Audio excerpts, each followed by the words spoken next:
Emmeline Cade stood at the altar of the little white church at Juniper Falls in her mother's made-over wedding dress, and she waited for the man who was going to marry her, and slowly, as the minutes stretched and the whispering began behind her, she came to understand that he was not coming to marry her at all, and that the whole town of Juniper Falls, packed shoulder to shoulder in the pews in their Sunday best, had come not to see her wed but to see her shamed, and had known it, some of them, before she did. She was 23 years old.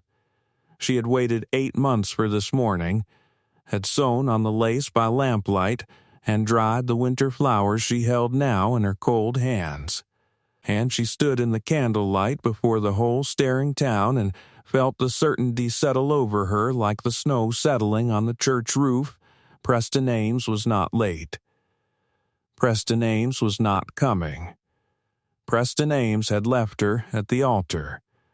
She had known him 3 years, Preston Ames, the prosperous young son of the town's biggest merchant, sleek and handsome and charming when he wished to be, and she had never quite believed her luck that such a man would want plain Emma Cade, who had nothing but a good heart and a poor aunt and a face folk called sweet rather than beautiful. There had been reasons she'd said yes to him, beyond the flutter any girl feels at being courted by the finest catch in the county, reasons she was not proud of and had never spoken aloud. Her Aunt Winnie was growing old, and their little house leaned and leaked, and the small money her parents had left was long since gone, and Emma had lain awake more nights than she could count, doing the cold arithmetic of 2 women alone, with no man and no means in a hard country, and had seen at the end of every sum the poorhouse, or worse.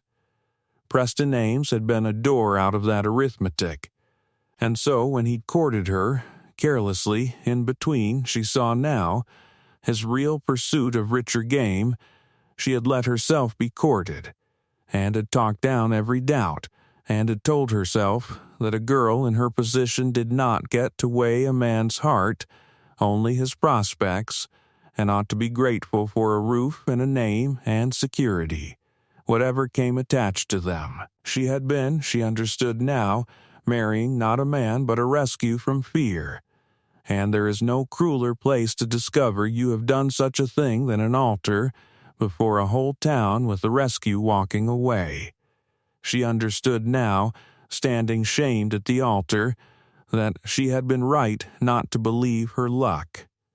For the door at the back of the church opened at last, not to admit the groom, but to admit a boy with a note, Preston's errand boy, red-faced and reluctant, who came up the aisle through the terrible silence and pressed a folded paper into the parson's hand and fled. And the parson read it, and went pale, and Emma took it from him with fingers that did not feel like her own, and read in Preston's fine, careless hand the words that ended her, that he was sorry. But he had reconsidered, that a man of his prospects must marry with an eye to advancement, that he was, this very morning, at the church across the valley, marrying Miss Cornelia Vane, the banker's daughter, whose connections suited his ambitions as Emma's never could, and that he trusted Emma would understand, being a sensible girl, and would not make a scene. He hoped they might still be friends, being a sensible girl, would not make a scene. Emma Cade stood at the altar with the note in her hand and 80 pairs of eyes on her back, and the whole cruel arithmetic of it laid bare, that he had let her plan a wedding, sew a dress, invite a town, precisely so that he could jilt her in the most public way possible while he married a richer woman across the valley, and that half the folk in these pews had likely known it for a week and come anyway for the spectacle, and something in Emma Cade's chest cracked clean down the middle. She did not weep. She was too deep in shock to weep, and beneath the shock was a great roaring humiliation, the sensation of standing naked before a jeering crowd, and she could not move, could not turn, could not do anything at all but stand frozen in her wedding dress before the whole town of Juniper Falls, while the whispers rose and swelled around her like water rising in a well, drowning her, and no one, not one soul in that packed and staring church, not her few friends, not the good church-going folk, not the parson himself, no one moved to help her. For a jilted bride is an embarrassment, and folk draw back from embarrassment the way they draw back from disease, and Emma understood in that endless frozen moment that she was utterly and completely alone. And then, from the very last pew, at the back of the church, in the deepest and coldest silence Emma Cade had ever known, a man stood up. He stood up first, before anyone, before her own aunt could gather herself, before the parson found his tongue, before a single one of the 80 souls who knew her had thought to move. A big, broad-shouldered man in a fur-collared coat that no one quite recognized. A stranger, someone passing through, who had slipped into the back of the warm church out of the cold that morning the way travelers did, and stayed to watch a wedding and watched instead a cruelty. And where every soul who knew Emma Cade sat frozen in the delicious paralysis of the scandalized, this stranger, who did not know her at all, stood up. The scrape of the pew and the sound of his boots were loud in the awful silence, and every head in the church turned to look at him, and he paid them no mind at all. He walked up the center aisle, unhurried, tall and certain, straight toward the abandoned bride at the altar, and Emma watched him come with her heart in her throat. This stranger, the only person in a church full of her neighbors who had moved. He stopped before her. He was older than Preston, and rougher, weathered, and dark-bearded, with steady, warm, blue-gray eyes, and he looked at her, not at the spectacle of her, not at the scandal, but at her, at Emma Cade, with a plain grave kindness, and he took off his hat, and he said, in a low voice pitched to carry to every corner of that silent church, "Ma'am, I'm a stranger here, and I beg your pardon for the liberty. But I've been sitting in the back of this church for 10 minutes, watching a room full of folk let a good woman stand shamed and alone, and I find I can't do it any longer. Any man who'd leave you at an altar to marry money across the valley is the poorest fool I ever heard of, and he's done you the greatest favor of your life, though it doesn't feel like it just now. You've been spared a lifetime tied to a coward. That's not a shame. That's a mercy, however cruel." He held out his arm. "Now, there's no call for you to stand up here another second for these folk to gawk at. Take my arm and hold your head up, and let's walk you out of here like the queen you are. And let this town remember that when they all sat still, one stranger stood up. Will you let me?" And Emmeline Cade, drowning in the worst moment of her life, looked at the strange, kind man holding out his arm, and reached out and took it, because it was the only thing being offered her in all that cold, cruel church, and because there was something in his steady eyes that made her believe, against all evidence, that she might survive this morning after all. And she lifted her chin, and she let the stranger walk her back down the long aisle, past every staring, frozen face, past the whispering neighbors and the false friends and her own weeping aunt, out through the church doors and into the clean, cold snow, her head held high on the arm of a man whose name she did not even know. And the town of Juniper Falls, which had come to watch Emma Cade broken, watched instead Emma Cade walk out unbroken on the arm of a stranger, and did not know what to make of it, and was. Some of them, ashamed his name was Levi Barrett, and he had not meant to be at that wedding, nor in that town at all. He was a horse trader by trade, passing through Juniper Falls on his way south with a string of animals, delayed a few days by the deep snow, and he had gone into the warm church that Sunday morning for no better reason than that it was warm and he was cold, and a wedding is a pleasant thing to watch. He had not expected to watch a cruelty instead.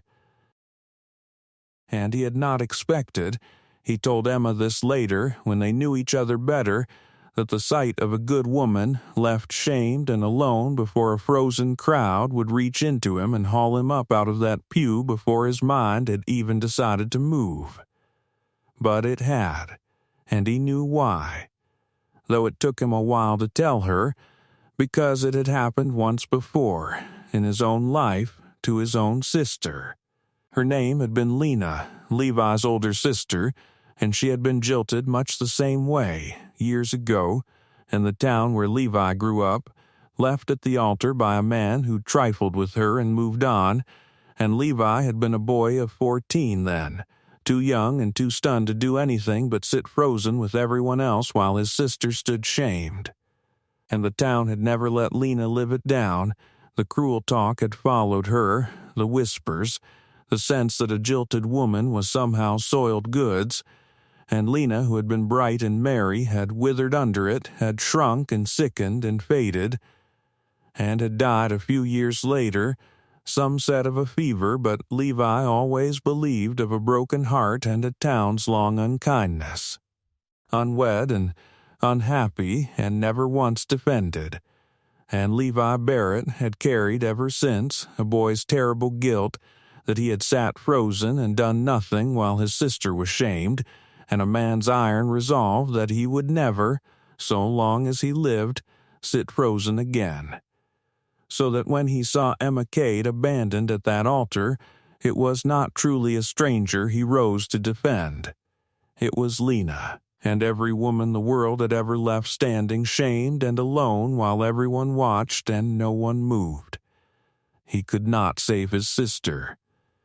But he could, 20 years too late and just in time, save this one, could stand up, this time, and offer his arm, and refuse to let a good woman be broken by a coward and a crowd.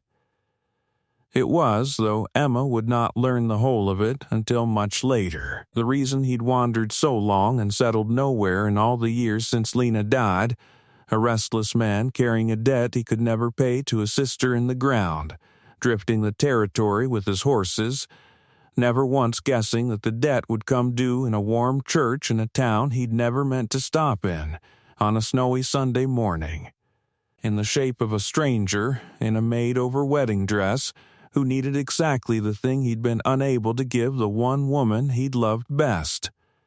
He should have ridden on the next day, his business calling him south. He did not ride on. He told himself it was the snow, and then he told himself it was the horses needing rest, and then he stopped telling himself anything. For the truth was that he could not make himself leave Juniper Falls while Emma Cade was in it. He took a room at the boarding house and lingered, and he called respectfully on Emma and her Aunt Winnie, a warm, plump, kindly old woman who had raised Emma since her parents died, and who took one look at Levi Barrett and privately decided he was worth 10 Preston Ameses. And he found reasons to be useful, mending the aunt's sagging porch, splitting a winter's wood, and Emma, raw and humiliated and expecting the whole world to be as cruel as it had shown itself that morning, found instead a quiet, steady man who treated her with a grave, gentle respect that slowly, day by day, began to heal the wound the altar had torn. Aunt Winnie took to him at once and made no secret of it. She had watched, helpless and weeping, from the front pew that terrible morning, one old woman unable to save her girl from a church full of gawkers, and she had never forgiven herself for freezing like all the rest, and she had never forgotten that it was this rough stranger, and not she nor any of Emma's own people, who had risen.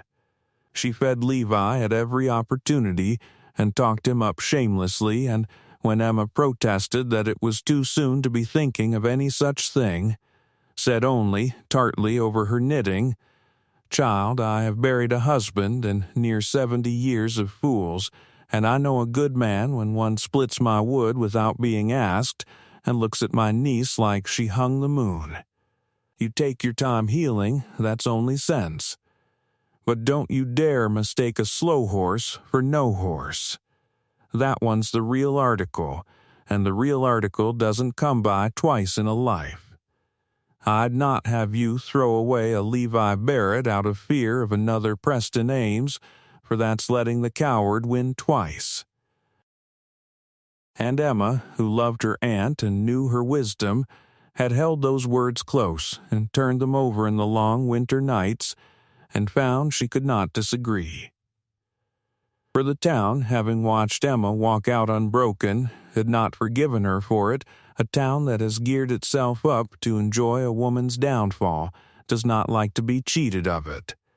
And the whispers had turned uglier, the notion taking hold that there must have been something wrong with Emma for Preston to have thrown her over so, some flaw, some fault, and the cruel talk followed her through the town the way it had once followed Lena. And Levi Barrett watched it happen and set his jaw, for he knew exactly where this road led, having watched his sister walk it to her grave. And he was not going to watch it again. He stayed. He walked out with Emma on his arm publicly in the daylight, again and again past the whispering town, letting every soul in Juniper Falls see that whatever they thought of Emma Cade, this steady, impressive stranger thought her worth his time and his arm and his open regard, and the whispers which feed on a woman's isolation began to starve. For it is hard to maintain that a woman is soiled goods when a good man is plainly and proudly courting her in the light of day. And it became a courtship, in time, though neither of them had planned it. Emma had thought herself finished with such things, sure that a jilted woman was a woman no man would want, and she had thought, too, that she could not possibly trust her own judgment again, having given 3 years and her whole heart to a Preston Ames. There was an afternoon that turned it, though neither could have said so at the time. Levi had come to split wood as he did, and Emma had brought him coffee, and somehow they had fallen to talking, there in the cold, clear yard with the axe resting and the coffee steaming. And Emma had found herself telling him the things she'd told no one, not the shame of the jilting, which everyone knew, but the shame beneath it that she had known, somewhere deep, that Preston was hollow, had felt it for months, and had talked herself out of it every time, because she was 23 and poor and plain, so the town said, and a girl like that did not turn down a Preston Ames. Did not get to be particular, ought to be grateful. I made myself small enough to fit what he wanted, she said, staring into her cup. I made myself grateful for crumbs, and I'm ashamed of that more than I'm ashamed of being left, that I'd have married him, that I'd have spent my whole life shrinking to fit a man who thought so little of me. And Levi Barrett had been quiet a moment, and then he'd said, plain and slow, my sister did the same. Made herself small for a man who wasn't worth her boot. I used to wonder why a bright girl would do it, and I've come to think it's because the world spends a lifetime telling certain women they'd best be grateful for whatever they can get. He'd looked at her, steady, you're not playing, Emma. Whoever told you that lied to you, and you believed them because it suited a coward for you to believe it. I've been up and down this territory 10 years, and I've not seen a face I'd rather look at across a fire. And I'll tell you a thing for free. A woman who makes herself small enough to fit a small man will never once have to do it for me. For I like you exactly the size you are. And Emma had had to turn away and busy herself with nothing, because no one had ever said such a thing to her in her life, and she did not want him to see what it did to her face. But Levi Barrett was the opposite of Preston in every way that counted. Where Preston had been all charm and no substance, Levi was all substance and little charm. Plain spoken and slow and steady and true, and where Preston had wanted Emma for what she could do for his advancement, Levi seemed to want her for no reason at all except herself, which was a thing Emma had never once been wanted for in her whole life. He did not flatter her, he did not make her fine speeches. He mended her aunt's porch and split her aunt's wood and looked at her across the supper table with those steady, warm eyes, as though she were the only worthwhile thing in Juniper Falls, and slowly, against all her wounded caution, Emma Cade fell in love, not with a fine, handsome charmer this time, but with a quiet, strong, good man, who had stood up first when the whole world sat frozen, and who she came to understand would go on standing up for her in ways large and small for the whole of a life if she let him. It was Preston Ames who nearly wrecked it in the end, for vanity is a strange and stubborn thing. His grand marriage to the banker's daughter had gone forward, but it had not gone well. Cornelia Vane had a sharp tongue and sharper family, and Preston, who had married ambition instead of affection, discovered inside a month that he had made a cold, bad bargain, and worse, he found the whole town talking not of his advantageous match but of Emma Cade, the girl he'd jilted, and the impressive stranger who'd stood up for her, and the fine, dignified courtship now unfolding in the daylight. It galled him. It galled Preston Ames beyond bearing that the woman he had thrown away as beneath him was now admired and championed and happy, that his cruelty had somehow made her a figure of sympathy and himself a figure of scorn, and his vain, shallow soul could not abide it. And so Preston Ames, married man though he was, did a contemptible thing. He began to spread it about that Emma had been unfaithful to him during their engagement, that he had jilted her for cause, that the stranger courting her was welcome to his leavings, a lie, a pure invention, designed to reclaim his own wounded pride by destroying the reputation of the woman he'd wronged. The lie spread as such lies do, and reached Emma, and reached Levi, and Emma was devastated afresh, for it is a terrible thing to be lied about, and she feared, having learned to fear the worst, that Levi would believe it, or that even if he didn't, the fresh scandal would drive him off at last. For what man wants a wife the whole town is calling unfaithful? But Levi Barrett did not ride off. Levi Barrett went to town. He found Preston Ames in the lobby of his father's fine store, holding forth to a knot of listeners, and Levi walked up to him in front of them all, and he did not raise his fists, though Emma half feared it, and he did not raise his voice. He simply said, loud and clear and carrying, so that the whole store heard it, "You're Preston Ames. I've been wanting to make your acquaintance. You're the man who let a good woman sew a dress and plan a wedding and stand up before a whole town, just so you could jilt her by note and marry money across the valley. And now, not content with that, I hear you're going about telling lies that she was unfaithful.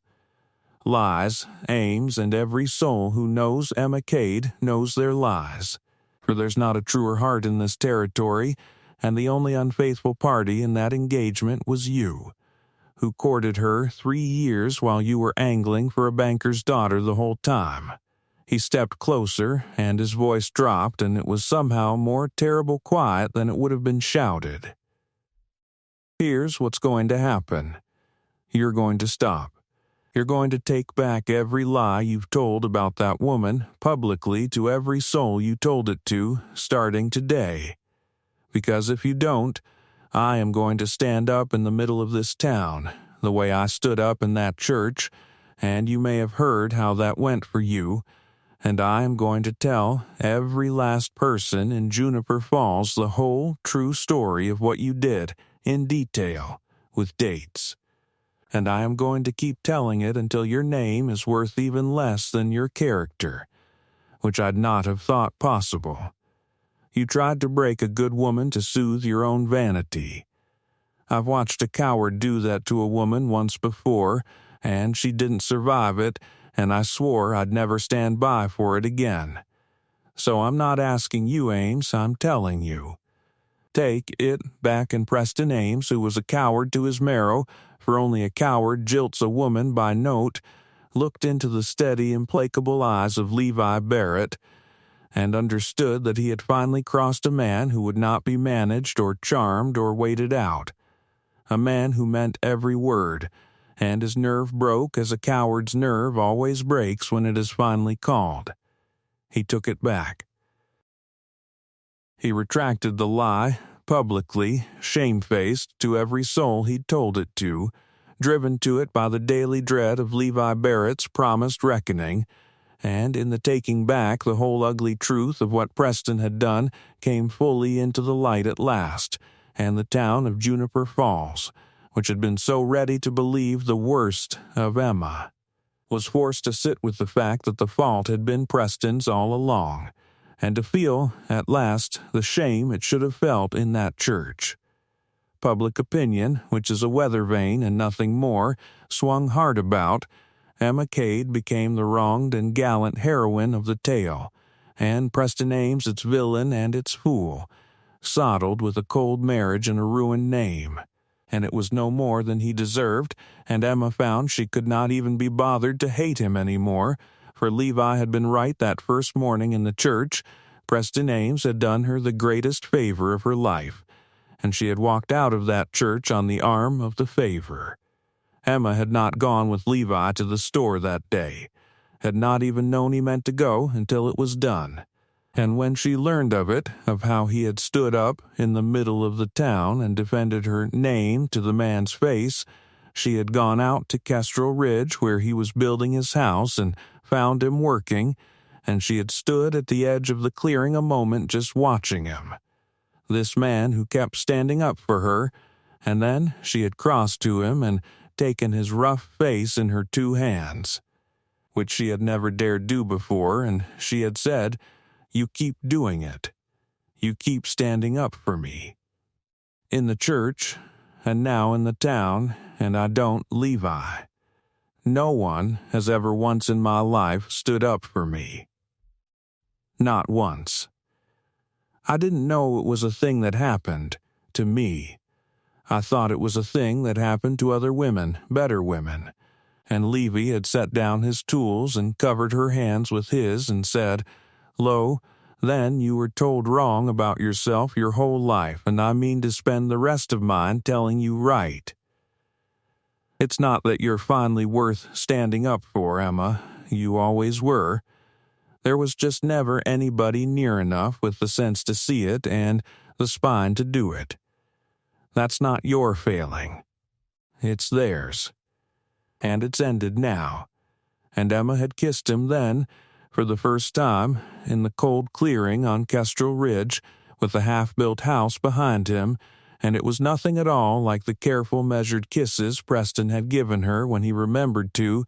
It was warm and sure and unafraid, the kiss of a man who was not going anywhere, and Emma understood, kissing him, that she had been given a second chance at a thing she'd thought forever spoiled, and that this time she had chosen right.